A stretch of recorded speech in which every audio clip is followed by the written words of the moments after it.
বাইরে বৃষ্টি হচ্ছে, ঝুপঝুপ শব্দে তীব্র কোলাহল সৃষ্টি করছে কর্ণকুহরে।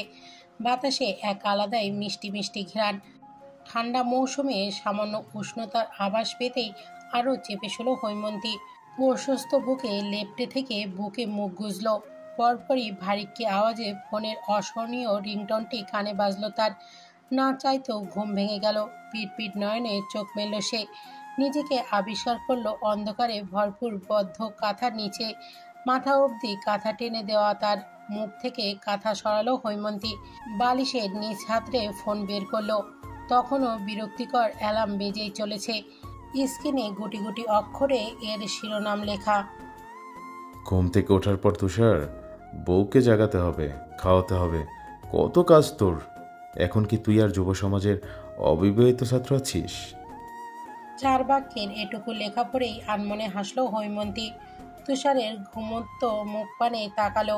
কথায় কথায় তাকে শাসন করা ছেলেটার ভেতরে ভেতরে এখনো বাচ্চাই রয়ে গেছে, যা শুধু হৈমন্তীর কাছেই প্রকাশ পায়, একান্তে তার সামনে। হাত বাড়িয়ে তুষারের গাল আলতো স্পর্শ করল সে। ছোট ছোট দাড়ি ক্ষীণ বীর্যে আঙুলের ডগায় সে হাত সরিয়ে নিল। কপালে পড়ে থাকা এলোমেলো চুলগুলো ওপরে ঠেলে দিতেই হঠাৎই জেগে উঠল তুষার। হাত বোঝা চোখে কিছু পলক চেয়ে রইল হৈমন্তীর দিকে। কাছে টেনে নিল। অতি সন্দর্পণে গলায় মুখ গুজে ঘুম জড়ানো কণ্ঠে বলল, আর একটু ঘুমান হেমন্তিকা, এখনো অ্যালার্ম বাজেনি। হৈমন্তী সরতে চাইল। অ্যালার্ম বেজেছে, আমি বন্ধ করে দিয়েছি, উঠুন, একটুর পর মাগরিবের আজান দিবে।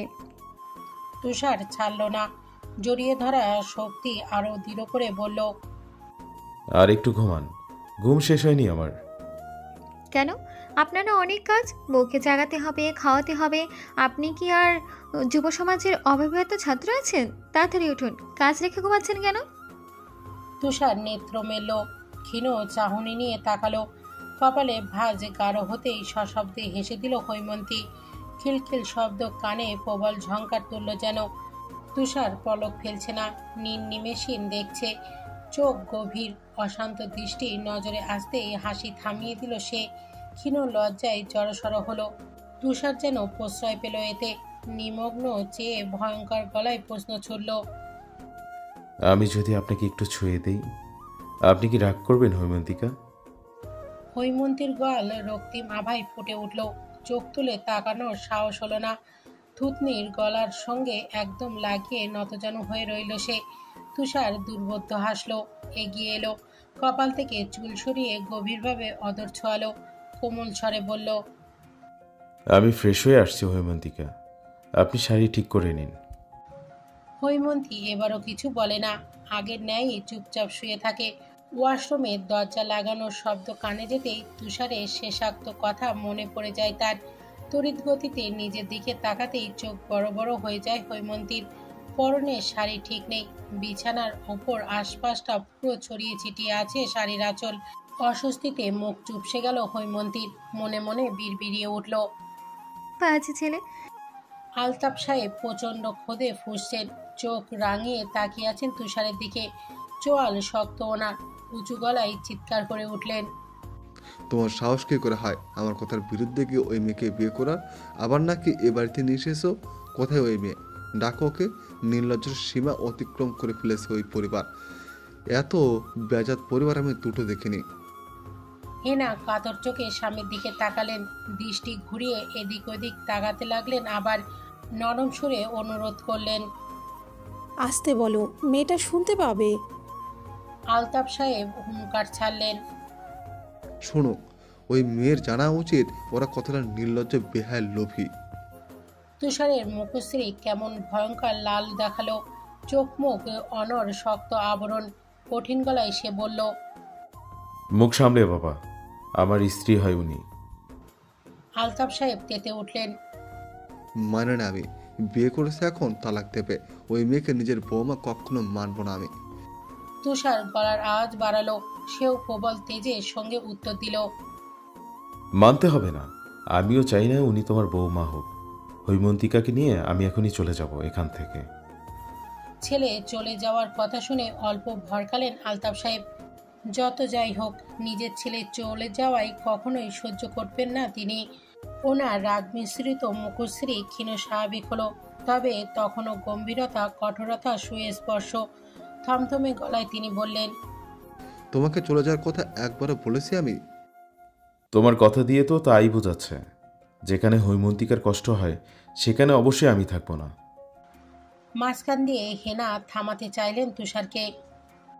থাম না তুষার, বাবার সাথে কেউ এইভাবে কথা বলে? রুমে যা। তুষারের দুই কানে সে কথা শুনলই না যেন। উত্তরের অপেক্ষায় বাবার দিকে তাকিয়ে রইল। আলতাফ সাহেব বিক্ষিপ্ত হয়ে উঠলেন। হেনার উদ্দেশ্যে তীব্র ক্ষোভ নিয়ে চেঁচালেন, তোমার ছেলে পাগল হয়ে গেছে হেনা, ওই মেয়ে পাগল করে দিয়েছে তোমার ছেলেকে। তুষার প্রতি উত্তরে কিছু বলতে নিলেই তার হাত চেপে ধরলেন হিনা।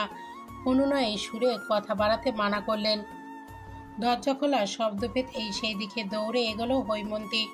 তাকে রুমে আটকে রেখেছিল তুষার, তবুও কিছুক্ষণ আগে হওয়া ঝড়ের এক একটা কথা শুনতে পেয়েছিল সে। তুষারের এলোমেলো রাগের অস্বাভাবিক চেহারা দেখে থমকে দাঁড়ালো হৈমন্তী। আঁকিজোড়া জলে পরিপূর্ণ তার। তুষারকে দেখতেই তা গড়গড় করে গাল বেয়ে নিচে নেমে পড়ল। ফুপিয়ে উঠল সে। পাগুলো যেন শিরশির করে কাঁপছে, শরীর দুলছে। কম্পমান কণ্ঠে হৈমন্তী জিজ্ঞাসা করে উঠল, কেন বিয়ে করছেন আমায় তুষার? কেন ভালোবাসেন? তুষার উত্তর দেয় না, শক্ত চোখে তাকিয়ে থাকে। হৈমন্তী নিজ থেকেই আবার বলা শুরু করে, বলুন কেন বিয়ে করেছেন, কেন ভালোবেসেছেন? আমি তো লোভী, আমার পরিবার লোভী। আমাকে আমার বাবার কাছে দিয়ে আসুন তুষার, আমি এখানে থাকবো না। আমি আপনাকে ভালোবাসি না, একদমই ভালোবাসি না। তুষার আর দাঁড়িয়ে থাকতে পারল না, দ্রুত হৈমন্তীর কাছে এসে তাকে কোলে তুলে নিল। হৈমন্তী পা ছোড়াছুড়ি করছে, বারবার আঘাত করছে বুকে, নামিয়ে দিতে বলছে। তুষার পরোয়া করল না, ধীর স্থির হয়ে বিছানায় শুয়ে দিল। কপালে কপাল ঠেকে নাকে নাক ছুল, চোখ বুজে বলল, আপনি আমাকে ভালোবাসেন হৈমন্তিকা? সঙ্গে সঙ্গে হৈমন্তীর কান্না ভেজা গলা। মিথ্যে কথা। তুষার হাসল, বিস্তর হাসি। সিক্ত চোখে পাতায় অধর ছুঁয়ে বলল, কাঁদবে না হৈমন্তিকা, আমার ভালো লাগে না। ল্যাম্পপোস্টের আলোয় ঝিরি ঝিরি বৃষ্টির স্পষ্টভাবে দেখা যাচ্ছে। স্বাভাবিক শান্ত বাতাসে শরীর শিরশির করে উঠছে। রেলিং গলিয়ে একবার নিচে উঁকি দিল হৈমন্তী। চোখ থমকে গেল সেখানেই। কেমন ফাঁকা ফাঁকা হয়ে আছে তার প্রাক্তন বারান্দাটা। ধুলোয় স্তূপ হওয়া জায়গাটা পরিষ্কার হয়ে যাচ্ছে স্বচ্ছ বৃষ্টির পানিতে। মনে মনে বৃষ্টিকে কৃতজ্ঞ জানালো হৈমন্তী। ইচ্ছা হলো ছুটে গিয়ে প্রাণপ্রিয় বারান্দা একটুখানি ছুঁয়ে দিতে। হৈমন্তী সোজা হয়ে দাঁড়ালো, দৃষ্টি সরিয়ে গহীন কালো আধারে স্থির করতেই কোমরে পুরুষালী স্পর্শ পেল সে, যা তার কোমর ছুঁয়ে দু হাতে দুপাশে এসে স্থান পেল। পিঠ থেকে গেল প্রশস্ত বুকে। হৈমন্তী ভরকালো, চমকে উঠল ভীষণ। ধাতস্থ হতেই বলল, কি করছেন তুষার? তুষার উত্তর দেয় না, উল্টো গমগমে স্বরে বলে, বৃষ্টি হচ্ছে না, দাঁড়িয়ে আছেন কেন? জ্বর বাঁধানোর ইচ্ছে হয়েছে? হৈমন্তীর মিনমিনিয়ে উত্তর। রুমে ভালো লাগছে না। পরপরই আবার দৃষ্টি ঘুরিয়ে নিচের বারান্দাটির দিকে তাকালো সে, জিজ্ঞাসা করল, আমাদের ফ্ল্যাটে কি কেউ থাকে না? কেমন বদ্ধ বদ্ধ যে।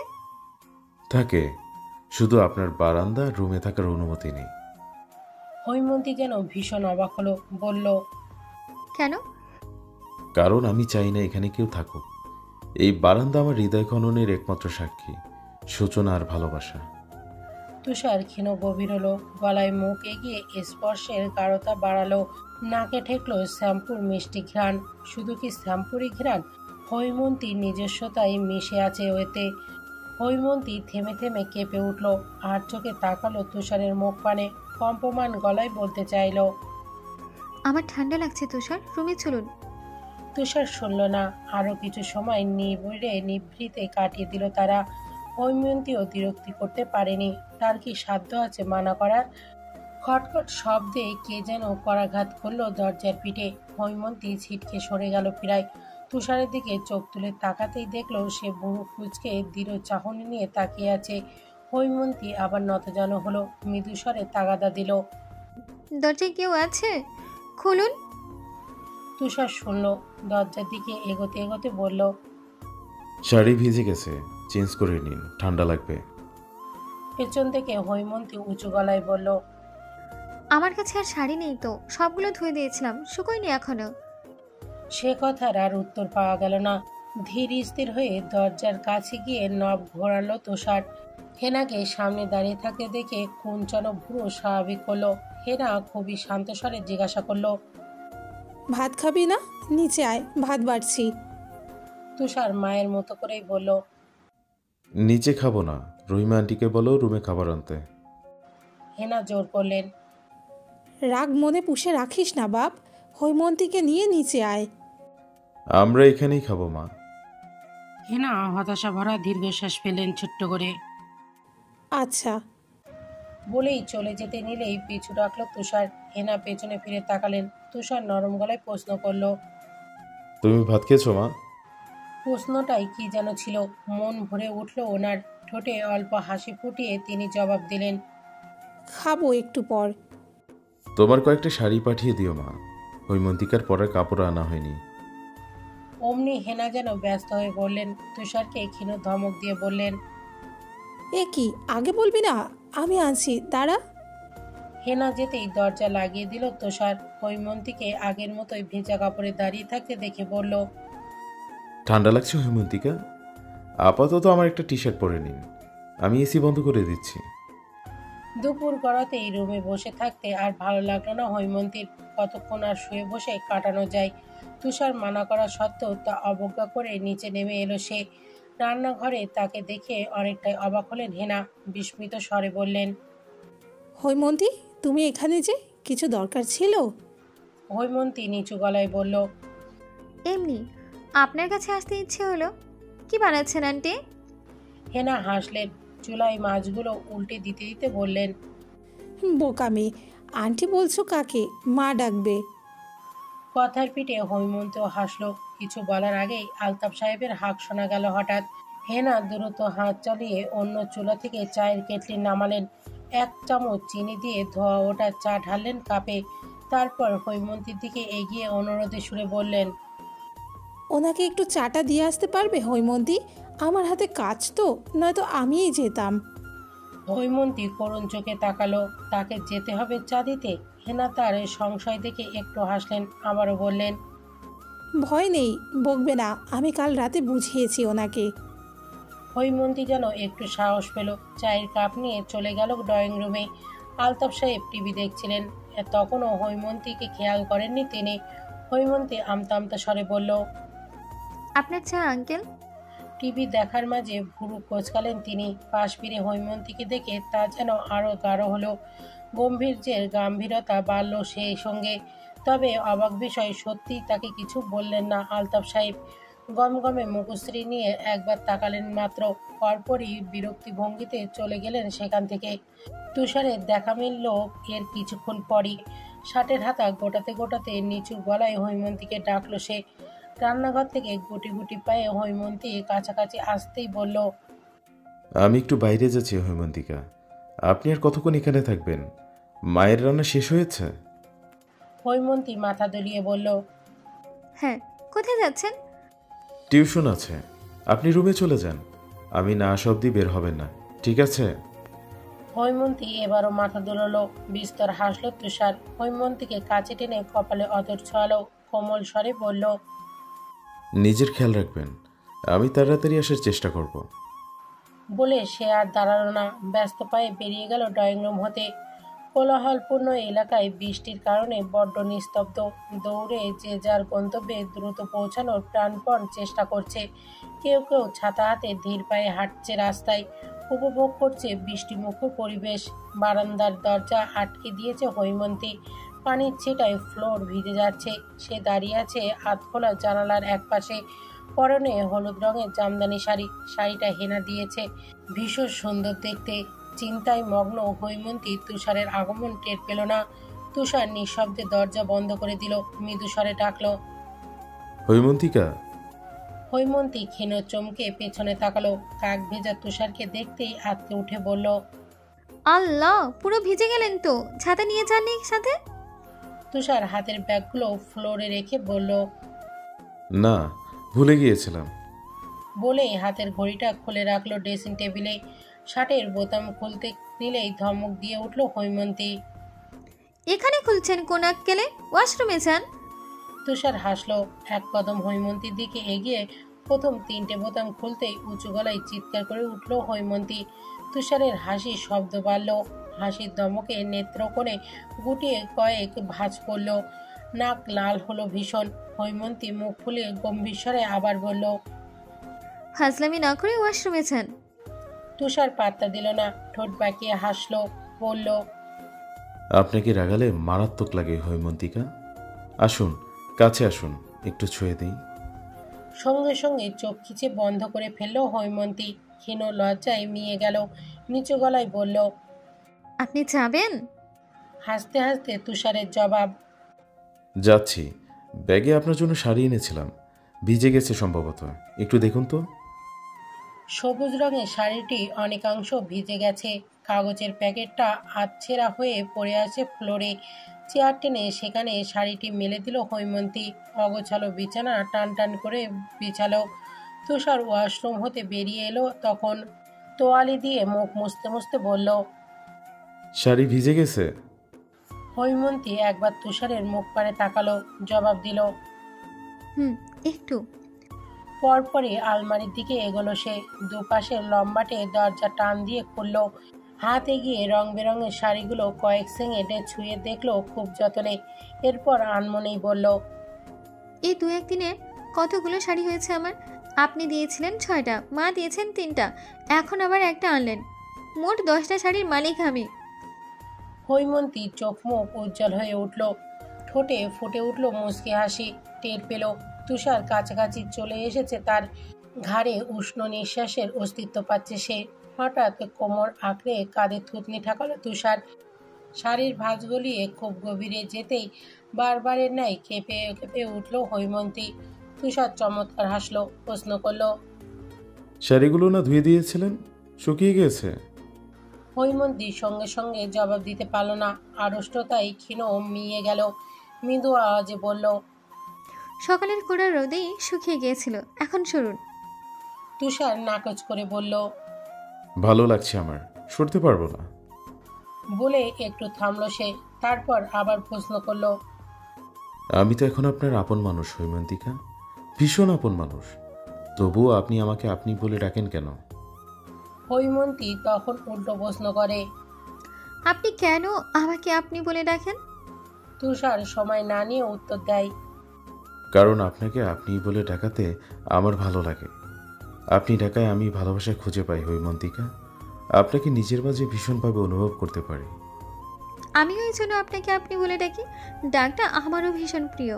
এবার সরুন, নয়তো আমি কিন্তু এখন সত্যি সত্যিই বকবো। তুষার ঠোঁট পাকিয়ে হাসলো। হাতের বাঁধন শক্ত করে বলল, বকুন, আমি ছাড়ছি না আপনাকে। আমি কিন্তু দরজা লাগাইনি। সমস্যা নেই। সরুন তুষার। তুষার শুনল না। হঠাৎই কেমন গম্ভীর হয়ে উঠল। নিষ্পলক কিছুক্ষণ চেয়ে থেকে কাঁধের ঠোঁট ছুঁয়ে বলল, দিন দিন এত সুন্দর হচ্ছেন কিভাবে হৈমন্তিকা? আপনার রূপে আমার চোখ ঝলসে যাচ্ছে। হৈমন্তীর নিঃশ্বাস থেমে গেল যেন। শরীর অবশ হয়ে এলো। তুষার আবারও বলল, ভালোবাসি আপনাকে হৈমন্তিকা। বিকেলের প্রথম ভাগ মাত্র। রান্নাঘরে চুপচাপ দাঁড়িয়ে এটা ওটা এগিয়ে দিচ্ছে হৈমন্তী। তাওয়ার আতকাচা ঝাল পিঠাগুলো উল্টে দিয়ে হেনা বললেন, গরমের মধ্যে শুধু শুধু এখানে দাঁড়িয়ে আছো কেন হৈমন্তী? গরম লাগছে না? ফ্যানের নিচে গিয়ে কিছুক্ষণ বসে আসো, যাও। হৈমন্তী নিচু গলায় বলল, অভ্যেস আছে মা, তাছাড়া এখন তো বর্ষাকাল, ভালোই লাগছে এখানে। হেনা হাসলেন। দুধ উতলানোর কেটলিতে 3 চামচ চা পাতা দিয়ে বললেন, জানো, আমার তুষারটাও না তোমার মতো। ছোটবেলায় আমি রান্না করলে আমার পাশে দাঁড়িয়ে থাকতো। এখন তো ওর বাবার জন্য আমার ওর ওপর চাপা অভিমান করে আছে। তবে ঠিকই মায়ের খবরাখবর নিতে চলে আসে। কখনো ভোলে না। আমার হাতে চা ছাড়া ওর চলেই না। দেখবে একটু পর চায়ের জন্য চেঁচামেচি শুরু করে দেবে। বলে আবারও মুখ ভরে হাসলেন হেনা। কি মায়াময় সেই হাসি, কি স্নিগ্ধ। হৈমন্তীর মন হঠাৎই খারাপ হয়ে গেল। রাবেয়া যখন রান্না করতেন হৈমন্তীও তো তখন এভাবেই দাঁড়িয়ে থাকতো। সে নিজে রান্না করলে তার পাশে দাঁড়িয়ে তাকে উপদেশ দিতে দিতে কাহিল বানিয়ে দিতেন রাবেয়া। ওনারও তো হয়তো হৈমন্তীর কথা মনে পড়ে। তখন কি তার মা তার জন্য কাঁদে? হেমন্তর কি আপুর জন্য মন খারাপ হয় না? বাবার কি মেয়ের কথা ভেবে অভিমান ভুলতে ইচ্ছা করে না? ওরা কেউ কি মনে করে না তার কথা? হৈমন্তী তো করে, এই যে এখন করছে। বিষাদে বুক ভারী হচ্ছে, যন্ত্রণা সইতে না পেরে বেরিয়ে আসছে একটা দীর্ঘশ্বাস। হেনার ডাকে সম্বিত ফিরল তার। তিনি কাপে চা ঢালতে ঢালতে ভীষণ গর্বের সঙ্গে বললেন, দেখেছো, ডাক শুরু হয়ে গেছে ওর। হৈমন্তীর কান সজাগ হলো এবার। ড্রয়িং রুম থেকে তুষারের হাঁক শুনতে পাচ্ছে সে। চায়ের জন্য রীতিমতো মরিয়া হয়ে উঠেছে তুষার। হেনা চায়ের কাপটা হৈমন্তীকে দিয়ে বললেন, চাটা একটু দিয়ে আসো তো মা। হৈমন্তী মাথা দোলালো। ধীর পায়ে ড্রয়িং রুমে এগোতেই দেখলো সোফায় আরাম করে বসে বিরক্ত ভঙ্গিতে টিভির চ্যানেল পাল্টাচ্ছে তুষার। হৈমন্তী আরো 2 কদম এগিয়ে তুষারের কাছাকাছি দাঁড়ালো। টেবিলে চায়ের কাপ রেখে ধিমে আওয়াজে বলল, আপনার চা। তুষার চায়ের কাপ নিল, ভুরু কুঁচকে জিজ্ঞাসা করলো, আপনার কি মন খারাপ হৈমন্তিকা? কেউ কিছু বলেছে? জবাবে মাথা দুলিয়ে না জানালো সে। তুষার আরো কিছু বলবে তার পূর্বেই কলিং বেল বেজে উঠল রীতিমতো লাগাতার ভাবে। রহিমা খালা দরজা খুলতেই পুষ্পর শব্দে ভেতরে প্রবেশ করলেন আলতাফ সাহেব। ড্রয়িং রুমে হৈমন্তীকে দেখে মাথায় রাগগুলো যেন দপ করে চলে উঠল। ক্রুদ্ধ দৃষ্টিতে একবার হৈমন্তীর দিকে তাকিয়ে চিৎকার করে হেনাকে ডাকলেন তিনি। হেনা দৌড়ে এলেন সেকেন্ড পেরোতেই না পেরোতেই। কি হয়েছে জিজ্ঞাসা করতেই তেতে উঠলেন আলতাফ সাহেব। তুমি কার জন্য রাতে আমাকে জ্ঞান দিচ্ছিলে হেনা? এই মেয়েটার জন্য? এই মেয়ের কারণে আমি এখন বাইরেও বেরোতে পারছি না। পাড়া প্রতিবেশীরা তো ছাড়ো, বিল্ডিংয়ে দাঁড়ানো পর্যন্ত আমাকে জিজ্ঞেস করছিল ছেলের বউয়ের কথা। আমি কেন ছেলেকে বয়সে বড় মেয়ের সঙ্গে বিয়ে দিয়েছি? লোকে ছি বলছে হেনা। ভাবতে পারো ব্যাপারটা আমার জন্য কতটা অপমানজনক? কথাগুলো বলে হাঁপাতে লাগলেন তিনি। বার্ধক্য দারুণ। জোরে জোরে শ্বাস নিলেন। বাবার অভিযোগ তুষার চুপচাপ শুনল। প্রতিবারের মতোই শান্ত কণ্ঠে ভয়ঙ্কর একখানা কথা বলতে নিলেই কলারে শার্ট খামচে ধরে মানা করল হৈমন্তী। মুখ নুয়ে খুব ধীর গলায় উচ্চারণ করল, বাবা। আলতাফ সাহেব থমকালেন। নিমেষেই শান্ত হয়ে চমকে যাওয়া নজরে তাকালেন। হৈমন্তী নম্র গলায় আবার বলতে লাগলো, আপনাকে আমি খুব শ্রদ্ধা করি বাবা। আমি চাই আপনি আমাকে মেয়ের মতো ভালোবাসুন, কিন্তু আমি। আরও কিছু বলার পূর্বেই তিনি গটগট পায়ে চলে গেলেন সেখান থেকে। সিঁড়ি বেয়ে উপরে উঠতে উঠতে গমগমে গলায় বললেন, বেশি বাড়াবাড়ি পছন্দ নয় আমার, নিজের সীমার মধ্যে থাকো। হৈমন্তী বিহ্বল চোখে ওনার যাওয়ার পথে চেয়ে রইল। তুষারের দিকে তাকিয়ে দেখল সেও কপাল কুঁচকে চেয়ে আছে। আচ্ছা, যেদি বাপ ছেলে কি এমনই হয়? কাল রাতের মতো আজকেও বর্ষণের দেখা মিলল পৃথিবীতে। তুষারও টিউশনি থেকে ভিজে ভিজে এলো রাত 8টার সময়। এসেই এক পলক হৈমন্তীর দিকে তাকালো সে, তবে মুখে কিছু বলল না। কটকট পায়ে চলে গেল ওয়াশরুমে। আগের দিনের তুলনায় আজ ঝড়ের তাণ্ডব বেশি, যার দরুন লোডশেডিং হচ্ছে। একবার দুবার লাইট অফ অন হতে হতে একসময় একদমই বন্ধ হয়ে গেল রুমের সাদা ঝকঝকে বাতি। হৈমন্তী আটকে উঠল। অন্ধকারে চোখে কিছু ধরা দিচ্ছে না। ওয়াশরুম থেকে তুষারের গলা শোনা গেল। হৈমন্তিকা। প্রায় তৎক্ষণাৎই সে জড়সড় গলায় জবাব দিল, আমি কিচ্ছু দেখতে পারছি না তুষার। ফোনের লাইট জ্বালান হৈমন্তিকা, সাথে আছে ফোন। হৈমন্তী কোনো মতে বলে আন্দাজেই বিছানা হাতড়ালো। একটু ডানে হাত দিতেই পেয়ে গেল ফোন। প্রাণে প্রাণ এলো যেন। তুষার আবার বলল, বেডসাইড টেবিলের প্রথম ড্রয়ারে দেখুন মোমবাতি আর লাইটার আছে, পেয়েছেন? কথা মতে ঠিক তাই করলো হৈমন্তী। পেয়ে যেতেই প্রফুল্ল কণ্ঠে বলল, পেয়ে গেছি। এরপর আর তুষারের গলা শোনা গেল না। একটু পর যে নিজেই বেরিয়ে এলো ওয়াশরুম হতে। এক হাতে ভেজা চুল ঝাড়তে ঝাড়তে হৈমন্তীর কাছে আসলো, প্রশ্ন করলো। ভয় পেয়েছিলেন? শুনে বোকা হাসলো হৈমন্তী, জবাব দিল না। মোমবাতির হলুদ কমলা মিশেন আলো সরাসরি পড়ছে তার স্নিগ্ধ অবুজ মুখখানায়। তুষারের চোখ আটকে গেল। প্রবল আশঙ্কায় তীব্র হলো মন মস্তিষ্ক। নিষিদ্ধ ইচ্ছে জেগে উঠল খুব গোপনে। শুকনো ঢোক গিল সে। নেত্রজোড়া সরাতে নিয়েও পারল না। হঠাৎই কি যেন হলো, হৈমন্তীকে হুট করে কোলে তুলে নিল সে। বিছানায় শুয়ে কাছে আসতে নিলেই বুকে আলতো ধাক্কা দিল হৈমন্তী। ভীত গলায় বলল, কি করছেন? ওপাশ থেকে উত্তর এলো, কিচ্ছু না। পরপরই নিজের অধরের স্পর্শ পেতেই স্তব্ধ হয়ে গেল সে। ঝড়ের তাণ্ডবে তীব্রতা বেড়ে গেছে। কারেন্টের খবরাখবর পাওয়া যায়নি এখনো। নিকষ কৃষ্ণ আধারে তুষারের সান্নিধ্য পেয়ে কেমন নেতিয়ে গেল হৈমন্তী। অধর থেকে অধরের স্পর্শ আলাদা হতেই তুষারের বুকে মাথা গুঁজল সে। ঘন ঘন শ্বাস নিল দুজনেই। ভারী হলো বক্ষস্থলের ওঠানামা। শরীর কেঁপে উঠল শিরশির করে। নেত্রকোণে জল এসে জমল হৈমন্তীর। কান্না এলো খুব। হঠাৎ তুষারকে দু হাতে মেলে শক্ত করে জড়িয়ে ধরল সে। বুকের সঙ্গে যথাসম্ভব মিশিয়ে নিল নিজেকে। কান্নার দমক তুলে ফুঁপিয়ে উঠল সশব্দে। তুষার ব্যস্ত হয়ে উঠল। আগলে নিয়ে ব্যগ্র কণ্ঠে প্রশ্ন করল, কি হয়েছে হৈমন্তিকা? কাঁদছেন কেন? আমি ছুঁয়েছি বলে?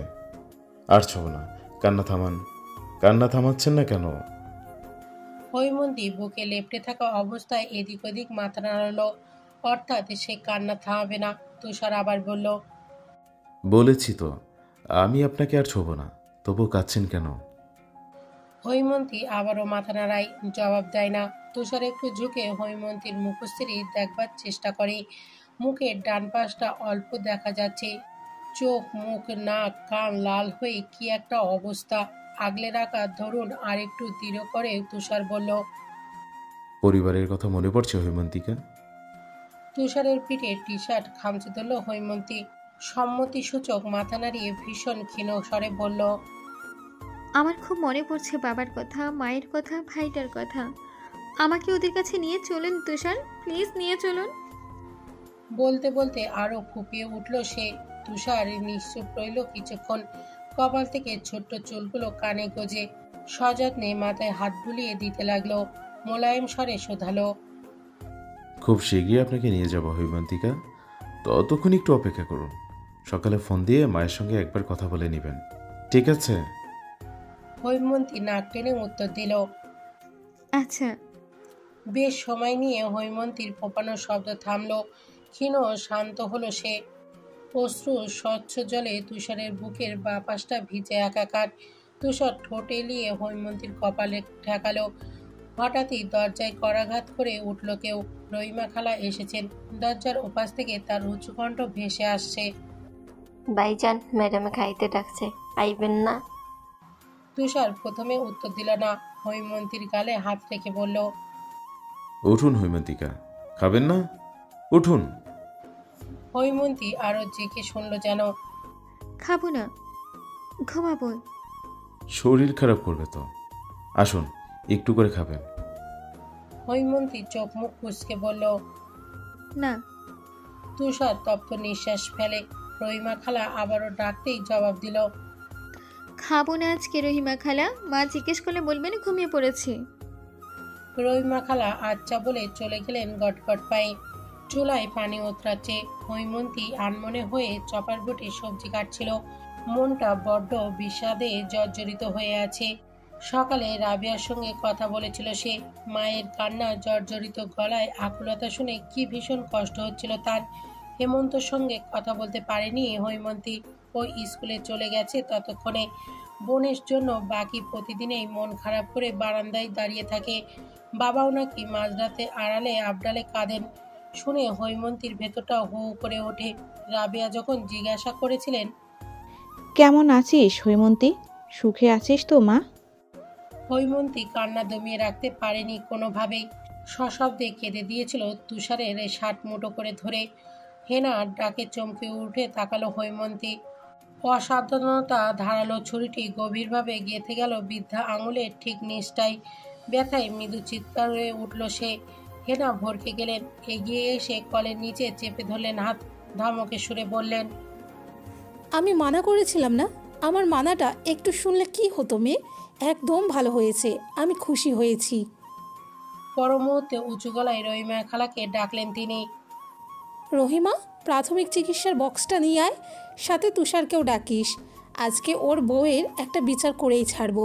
মেয়েটা একদম আমার কথা শোনে না। হৈমন্তীর ব্যথা পাওয়ার কথা শুনে হন্তদন্ত পায়ে রান্নাঘরে উপস্থিত হলো তুষার। চুল বেয়ে তখনও পানি ঝরছে, সম্ভবত মাত্রই শাওয়ার নিয়ে এসেছে। হেনাকে বলল, তুমি সরো মা, আমি দেখছি। হাত জ্বলছে খুব, টনটন করছে কেমন। হৈমন্তী চোখ খিচে আছে। তুষার আলতো করে হাতটা ধরতেই টলটল নয়নে চাইল। তুষারের জল শক্ত হলো, বুড়ো কপাল কুঁচকে রাখা। সাবধানে হাতটা পরখ করছে সে। হৈমন্তী ফাঁকা গলায় ঢোক গিল, ধরা গলায় বলল, সরি। তুষার জবাবহীন, চেহারায় দারুণ গাম্ভীর্য এঁটে রেখেছে। চুপচাপ ব্যান্ডেজ করে মারাত্মক শান্ত গলায় সে বলল, মা মানা করেছিল না আপনাকে? মাকে সাহায্য করবেন ঠিক আছে, কিন্তু তা যেন রান্নাঘর অবধি না গড়ায়, নয়তো আমি খুব কঠোর হতে বাধ্য হব হৈমন্তিকা। তুষারের এহেন কথায় প্রচণ্ড অবাক হলো হৈমন্তী। কিছু বলবে তার সুযোগও না দিয়ে অপর হাত শক্ত করে ধরে তাকে টেনে নিয়ে যেতে লাগলো তুষার। আলতাফ সাহেব ড্রয়িং রুমে সোফায় বসে ফোনে কথা বলছিলেন। কিছুক্ষণ পর পর ধমকে উঠছিলেন।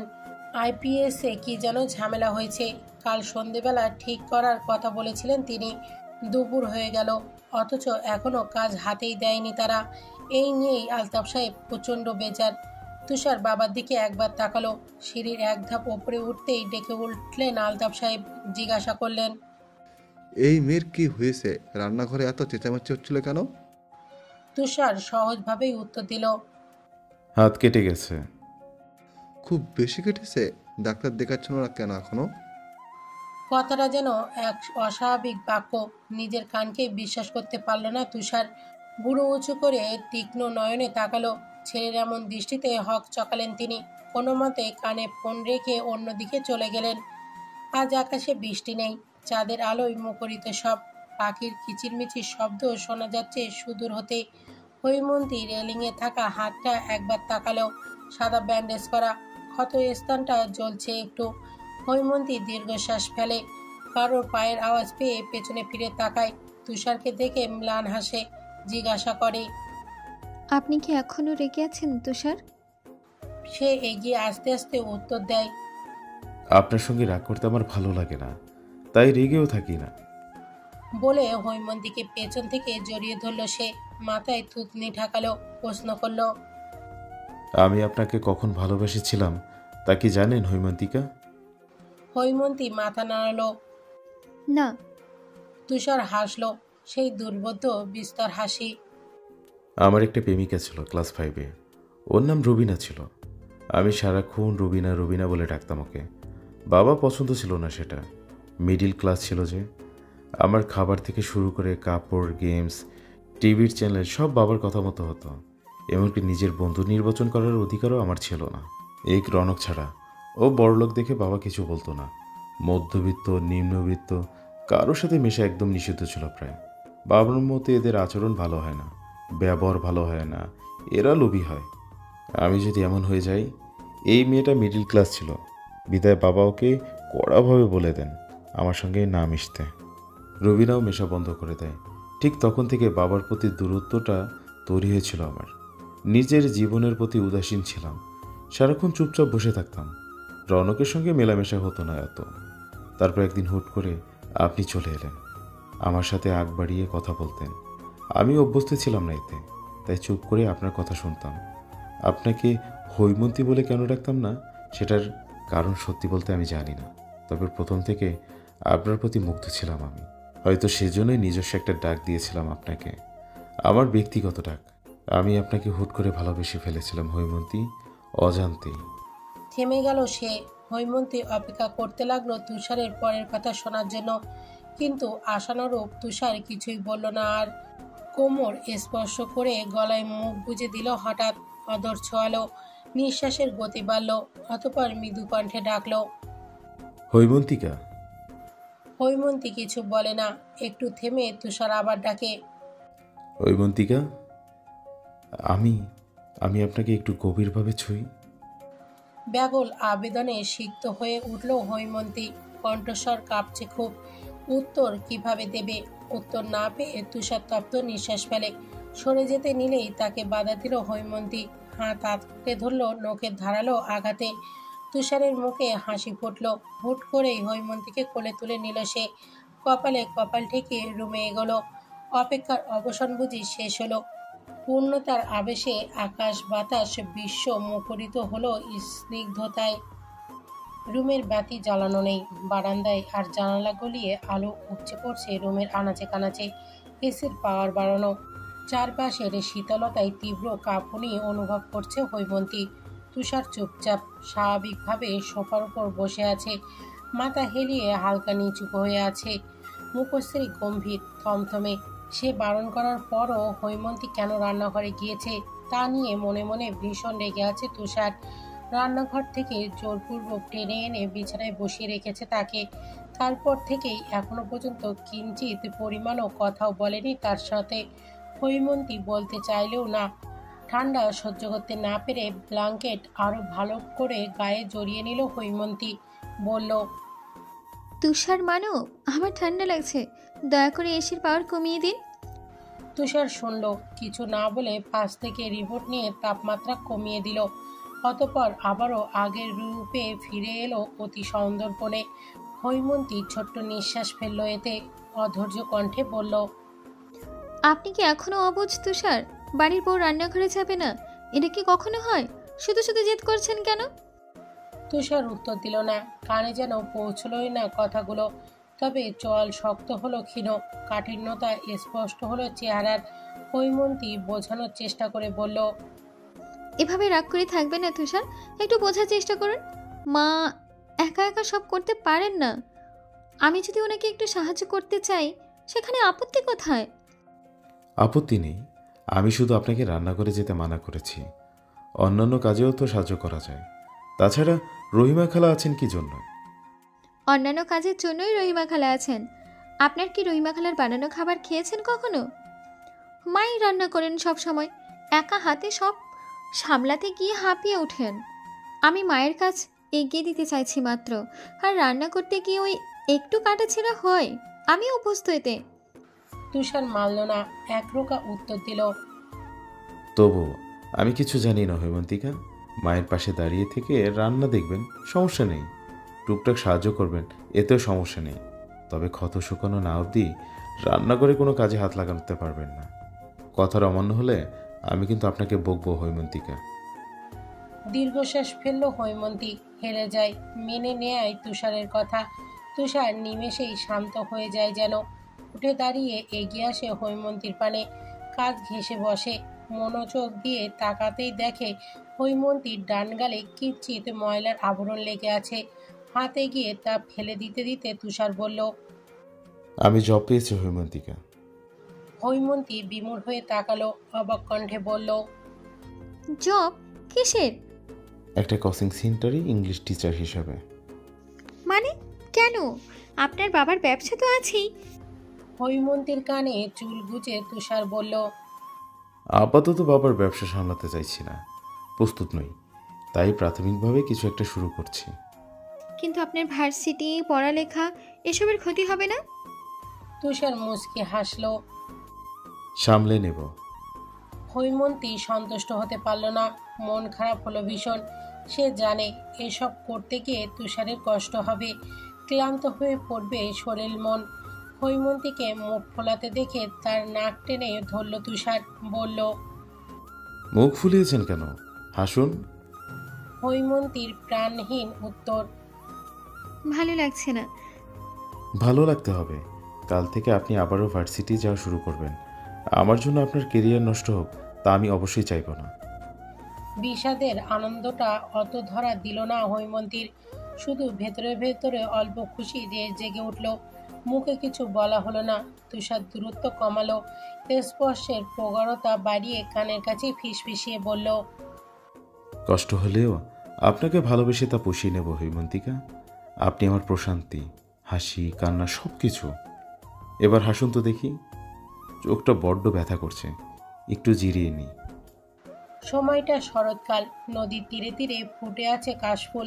মেঘেরা হেসে খেলে ভেসে বেড়াচ্ছে বিশাল গগনে। এত এত মেঘের আস্তরণে আকাশের রংটা নীলের জায়গায় সাদাই হয়ে গেল বুঝি। মাথার উপর মিষ্টি রোদের স্বল্প তেজ, তবুও ঘেমে একাকার তুষার। প্রতিদিন টিউশন, কোচিং সেন্টার, ভার্সিটি সব মিলিয়ে হাঁপিয়ে উঠেছে সে। ঘরমাক্ত শরীরে যেন রাজ্যের ক্লান্তি। তবে আজকের দিনটা ব্যতিক্রম। আগস্ট হতে সেপ্টেম্বর পর্যন্ত টানা খাটাখাটুনির পর আজ নিজের পারিশ্রমিক হাতে পেয়েছে সে। সেই সঙ্গে সারা মাসের ক্লান্তি যেন নিমেষেই হারিয়ে গেছে। ঠোঁটে দেখা দিয়েছে চমৎকার হাসি। আসার পথে হৈমবন্তীর জন্য দুটো শাড়ি কিনল তুষার, হাতের চুড়ি কিনল, সঙ্গে খোপায় বাঁধার জন্য শুভ্র বেলি ফুলের মালা, মায়ের জন্য পাতলা সুন্দর শাড়ি, আর বাবার জন্য সাদা রঙের পাঞ্জাবি। কি ভেবে রহিমা খালার জন্য একটা সালোয়ার কামিজ নিয়ে নিল সে। কেনাকাটা শেষে বাড়ি ফিরতে ফিরতে প্রায় সন্ধ্যা হয়ে এলো। আলতাফ সাহেব বোধহয় তুষারের আসার কিছুক্ষণ আগেই এসেছে। পরনে এখনো অফিসের ফরমাল ড্রেস। ওনার পাশেই হেনা বসেছিলেন, চায়ের কাপে চুমুক দিয়ে নানান কথা বলছিলেন আলতাফ সাহেবের সঙ্গে। জবাবে আলতাফ সাহেব হা করে ছোট্ট উত্তর দিচ্ছেন মাত্র। তুষার প্রথমে মায়ের কাছে এসে দাঁড়ালো। লাল রঙের 3টে প্যাকেট এগিয়ে শান্ত স্বরে বলল, প্রথম স্যালারি পেয়েছি মা। তোমার জন্য শাড়ি আর রহিমা খালার জন্য কামিজ এনেছি। দেখো তোমাদের পছন্দ হয় কি না। রহিমা খালা কাছাকাছি ছিলেন, তার জন্য কাপড় এনেছে শুনে তিনি খুশিতেই কেঁদেই দিলেন যেন। হেনা পরপর প্যাকেট খুললেন, পাঞ্জাবি দেখে জিজ্ঞাসা করলেন, পাঞ্জাবি দিল্লি যে, এটা কার? তোর? তুষারের সহজ স্বীকারোক্তি। বাবার জন্য এনেছিলাম। আলতাফ সাহেব পত্রিকা থেকে মুখ তুলে তাকালেন। একবার আর চোখে হেনার হাতের পাঞ্জাবিটা দেখে নিলেন। মনে মনে পছন্দ হলেও তা প্রকাশ করলেন না তিনি। বুড়ো গুজকে বললেন, নতুন চাকরি করে স্যালারি পেয়েও গেল, বাবাকে একবার জানানোর প্রয়োজন মনে করলো না। তাছাড়া অন্য জায়গায় চাকরি বা করতে হবে কেন? আমার ব্যবসা আছে কি জন্য? তোমার ব্যবসা, ওটা তোমার বাবা, আমার না। আমি নিজের ইচ্ছাতে কিছু করতে চাচ্ছিলাম। কতকাল আর তোমারটা খাবো? আমার বয়সটাও বোধহয় ব্যবসা সামলানোর হয়নি। আর একটু বড় হই, চিন্তা করে দেখব। তুষার আর এক দণ্ডও দাঁড়ালো না। চোখের অদরে মিলিয়ে যেতেই হেনার থেকে পাঞ্জাবিটা এক প্রকার ছিনিয়ে নিলেন আলতাফ সাহেব। উল্টে পাল্টে দেখলেন কিছুক্ষণ, অতঃপর বিড়বিড়ালেন, আমার ছেলের পছন্দ তো, হ্যাঁ একদম আমার মতো। রুমে ঢুকেই দরজা নিঃশব্দে লাগিয়ে দেয় তুষার। দেখতে পায় তার হৈমন্তী শুকনো শাড়ি আর শার্ট হ্যাঙ্গারে ঝুলিয়ে আলমারিতে রাখছে। সে এগিয়ে যায়, হৈমন্তীর পিছনে বরাবর একদম কাজ ঘেঁষে দাঁড়িয়ে কানের কাছে ঠোঁট ছুঁয়ে বলে, আপনার শাড়ির রাজ্যে আরও দুটো শাড়ি যোগ হতে যাচ্ছে হৈমন্তিকা। দ্রুত জায়গা খালি করুন, নয়তো ওরা কিন্তু খুব রাগ করবে। আকস্মিক স্পর্শে ফিসফিসিয়ে বলা কথাগুলো কাঁপিয়ে তুলল হৈমন্তীর সর্বাঙ্গ। ভয় পেল ভীষণ। ঘন ঘন নিঃশ্বাস ফেলে ধমক দিয়ে উঠল, পাগল হয়েছেন? জানেন কতটা ভয় পেয়েছি আমি? আমি তো পাগলই হৈমন্তিকা। হালকা হেসে হাতের প্যাকেটগুলো সামনে ধরল তুষার। হৈমন্তী নিল না। প্যাকেট হাতড়াতেই সিঁদুর রাঙা একটি শাড়ি বেরিয়ে এলো। কাজ নেই শাড়িটিতে, তবুও কি দারুণ চোখ ধাঁধানো সুন্দর। শাড়ির উপর একবার হাত বোলালো সে। পাশ হতে তুষার বলল, আমি না বলা অবধি এই শাড়িটি কখনো পরবেন না হৈমন্তিকা। হৈমন্তী তুষারের মুখ পানে তাকালো, জিজ্ঞাসা করলো, কেন? কারণ আমি চাই শুধু আমি এই শাড়িতে আপনাকে দেখব, আর কেউ না। হৈমন্তী আঁকি পড়ল পিটপিট করে চাইল, আচ্ছা। বলে রেখে দিল শাড়িটি। অন্য প্যাকেটেও একটি শাড়ি ভাঁজ করে রাখা, গাঢ় নীল রঙের। হৈমন্তী সেটাও রেখে দিল। হাতে এবার শুধু দুজোড়া কাচের চুড়ি। চুড়িগুলো কয়েকটা ভেঙে গেছে ইতিমধ্যে। মন খারাপ করে হৈমন্তী বলল, চুড়িগুলো তো ভেঙে গেছে তুষার। তুষার ততক্ষণে সরে এসেছে, শার্ট ছেড়ে টি শার্টে জড়িয়ে নিয়েছে গায়ে। বুড়ো কুচকে সে বলে, ভেঙে গেছে? আচ্ছা, আমি আবার এনে দেব। সঙ্গে সঙ্গে নাকচ করে উঠল হৈমন্তী। না না, লাগবে না, আমার এমনিতেই তো অনেক কাছে ছুরি আছে। আপনার না লাগলেও আমি এনে দেব। রেখে দেবেন, নয়তো ফেলে দেবেন, আপনার ইচ্ছা। হৈমন্তী কথা বাড়ানোর আর সাহস পেল না। মনে হলো যেদি তুষার মানব রেগে যাচ্ছে, কিন্তু রাগছে কেন সে? মানা করায় এই সামান্য কারণে কেউ রাগে?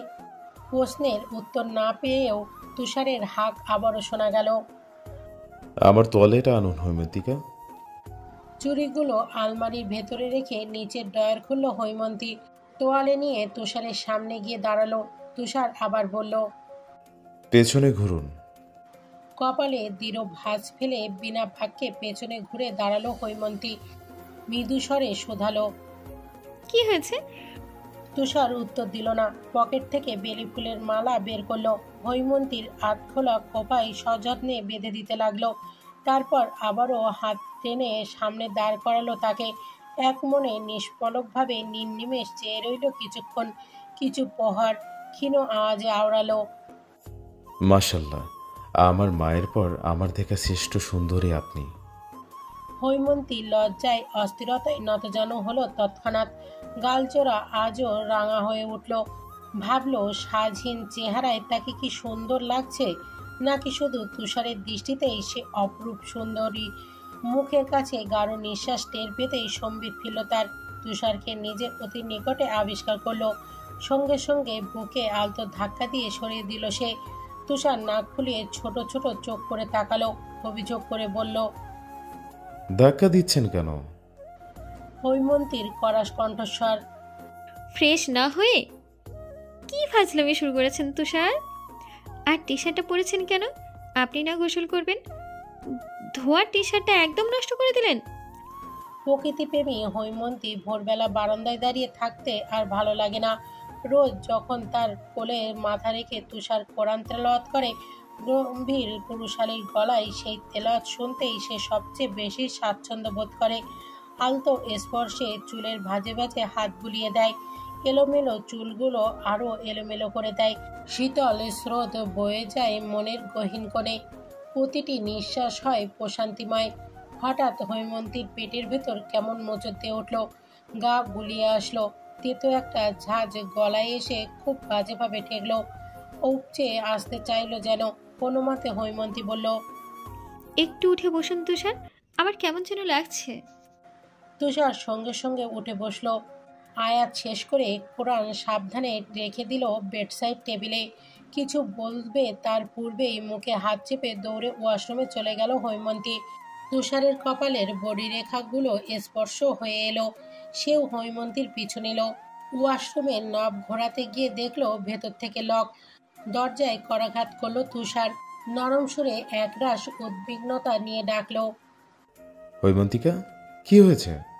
দরজা খুলুন। ওপাশ থেকে কোনো সারা শব্দ পাওয়া গেল না। মিনিট পেরোতেই শাড়ির আঁচলে মুখ মুছতে মুছতে বেরিয়ে এলো হৈমন্তী। নিমেষেই ফ্যাকাশে নিস্তেজ হওয়া মুখখানা বুক ভারী করে তুলল তার। দুবার করে গলায় কপালে হাত ছোঁয়ালো। চাপা স্বরে বলল, জ্বর তো নেই, বেশি খারাপ লাগছে? হৈমন্তী মিনমিনিয়ে উত্তর দিল। ঠিক আছে আমি। তুষার বিশ্বাস করলো না সে কথা। নিজের সঙ্গে জড়িয়ে নিল হৈমন্তীকে। ললাটে অদর ছুঁয়ে বলল, আপনি ঠিক নেই হৈমন্তিকা, সত্যি করে বলুন, দুর্বল লাগছে বেশি? হৈমন্তীর চোখ বন্ধ। তুষারের বক্ষস্থলে লেপ্টে নেতিয়ে গেছে সে। ক্ষীণ আওয়াজে বলতে লাগলো, আমার ইদানিং কিছু ভালো লাগে না। আপনার সাথে থাকতে ইচ্ছে করে, খেতে ইচ্ছে করে না, সারাদিন ঘুমোতে ইচ্ছে করে। কেউ বমি বমি পায়, হ্যাঁ খুব বমি বমি পায়। তখন নিজেকে অসহায় লাগে, ভীষণ দুর্বল লাগে। আবারও কপালে চুমু খেল তুষার। চিন্তিত সুরে বলল, কালই আপনাকে ডাক্তারের কাছে নিয়ে যাব হৈমন্তিকা। আমি দিচ্ছেন, ঘুম আসছে, আসুন ঘুমাবেন। পরের দিনই হৈমন্তীকে নিয়ে ডাক্তারের কাছে গেল তুষার। কিছু টেস্ট করানো হলো। রিপোর্ট কাল বিকালে দেবে। হৈমন্তীর অসুস্থতার কথা শুনে হঠাৎই নরম হয়ে উঠলেন আলতাফ সাহেব। নিজে ডেকে হৈমন্তীর অসুস্থতার খবর নিলেন। মাথায় হাত বোলালেন। গম্ভীর অহংকারী মানুষটার হঠাৎ এহেন পরিবর্তনে হতবিহ্বল হয়ে গিয়েছিল হৈমন্তী। মনে হচ্ছিল এক বাবা যেন নিজের মেয়ের সঙ্গেই কথা বলছে। হেনা দূর থেকে তাকে দেখে মিটিমিটে হাসছিলেন। যাক, আল্লাহ তার স্বামীকে সঠিক বুঝ দিয়েছেন। আকাশে বসবাসরত সূর্যের মন বোধহয় আজ প্রচণ্ড খারাপ। মেঘের আড়ালে লুকিয়ে আছে সে। চারপাশটা ছাওয়ায় ঢেকে গেছে। আবহাওয়া ক্ষীণ শীতল, ক্ষীণ উষ্ণ। সন্ধ্যা হতে হতেই উষ্ণ ভাবটা যেন মিয়ে গেল আরও। কোথা থেকে যেন গ্রাম বাংলা ব্যাঙের আওয়াজ শোনা যাচ্ছে। ঝাঁকে ঝাঁকে কাকের দল বাসায় ফিরবার জন্য কাকা ডাকে তোড়জোড় করছে। বাতাসে তীব্রতা খুব। তুষার বাসায় ফিরল অবিন্যস্তভাবে। এলোমেলো অপরিপাটি অবস্থায়। হেনা চকিতে তাকালেন। তুষারের হাতে রিপোর্টের কাগজ একবার দেখে বললেন, রিপোর্টে কি এসেছে তুষার? হৈমন্তীর কি হয়েছে? তুষার কিছুক্ষণ কিছুই বলতে পারল না। সোফায় বসলো অপ্রস্তুতভাবে। হেনা কি ভেবে রহিমা খালাকে পানি আনতে বললেন, তারপর আবারও জিজ্ঞাসা করলেন, কথা বলছিস না কেন তুষার? রিপোর্টে কি এসেছে? তুষারের কানে যেন সে কথা ঢুকলো না। ঘোলা চোখে ফ্লোরের দিকে তাকিয়ে অবিশ্বাস্য গলায় হেনাকে জিজ্ঞাসা করলো, আমি কি সত্যি বাবা হচ্ছি মা? উপরোক্ত কথাটির অর্থ বুঝতে একটু সময় লাগলো হেনার। পর মুহূর্তেই অর্থ উদ্ধার হতে খুশিতে উত্তেজিত হয়ে পড়লেন তিনি। এগিয়ে এসে ছেলেকে জড়িয়ে ধরলেন, কপালে চুমু খেয়ে প্রশ্ন করলেন। আমি দাদি হচ্ছি? তুষার উত্তর দেয় না। হেনা তাড়াতাড়ি সোফা থেকে নিজের ফোন হাতে নেন। আলতাফ সাহেবের নম্বর ডায়াল লিস্ট থেকে বের করতে করতে উৎফুল্ল মনে বলে ওঠেন, তোর বাবাকে সুখবরটা দিতে হবে, আসার সময় মিষ্টি আনতে বলবো। তুষার এবারও নিশ্চুপ। ভেতরকার অনুভূতি ঠিক অনুধাবন করতে পারছে না সে। ভয়ঙ্কর কিছু অনুভব করতে গিয়ে ব্যর্থ হচ্ছে বারবার। আগের মতোই বসে আছে ঘোলা দৃষ্টি নিয়ে। রুমে এসে হৈমন্তীকে শক্ত করে জড়িয়ে ধরল তুষার। প্রায় 5-10 মিনিট নড়চড়হীন ওভাবে স্থির ছিল তারা। প্রবল কঠিন বাঁধনে হৈমন্তীর দম বন্ধ হয়ে আসছিল। নিজেকে ছাড়াবার ক্ষীণ প্রয়াস করে সে বলল, ব্যথা পাচ্ছি তুষার, ছাড়ুন। কোনরূপ অভিব্যক্তি পাল্টালো না তার। হৈমন্তী আবার বলল, তুষার কি হয়েছে? ছাড়ুন। তুষার শুনল না তবুও। ঘাড়ে মুখ ডুবিয়ে অসংখ্যবার অদর ছোয়ালো। কেঁপে উঠল হৈমন্তী। একটু পর তুষার সরে আসতেই সে কিছু বলবে, তার আগে আবারও তাকে টেনে বিছানায় বসিয়ে দিল তুষার। দ্রুততার সঙ্গে কোলের মাথা রেখে উদরে মুখ গুজল। খানিকক্ষণ ওভাবেই চোখ বুজে রাখলো। নেত্র ভর করলো তন্দ্রার ঘোরে।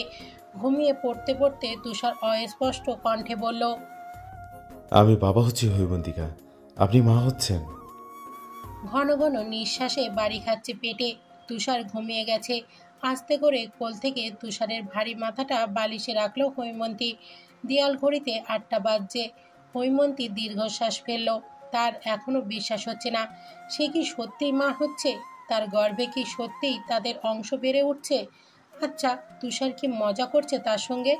দ্বিধান্বিত হয়ে আবারও লম্বা শ্বাস প্রশ্বাস আনাগোনা শুরু করলো। এক হাত পেটের ওপর রাখলো হৈমন্তী। চুপ করে অনুভব করতে লাগলো মুহূর্তটা।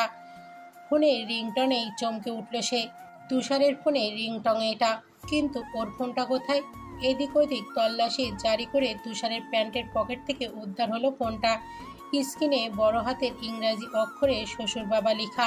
হৈমন্তী ভ্রুকুচকে সেদিকে তাকালো। শ্বশুর বাবাকে? তার বাবা? কিন্তু এটা কিভাবে সম্ভব? আশরাফ সাহেব তুষারকে কেন ফোন দেবেন? ভাবনার অকুল পাথরে কল কেটে গেল। 2 সেকেন্ড বাদে আবারও বেজে উঠল ফোনটা। হৈমন্তী এবার আর কাল বিলম্ব করল না, সঙ্গে সঙ্গে রিসিভ করে চুপচাপ রইল।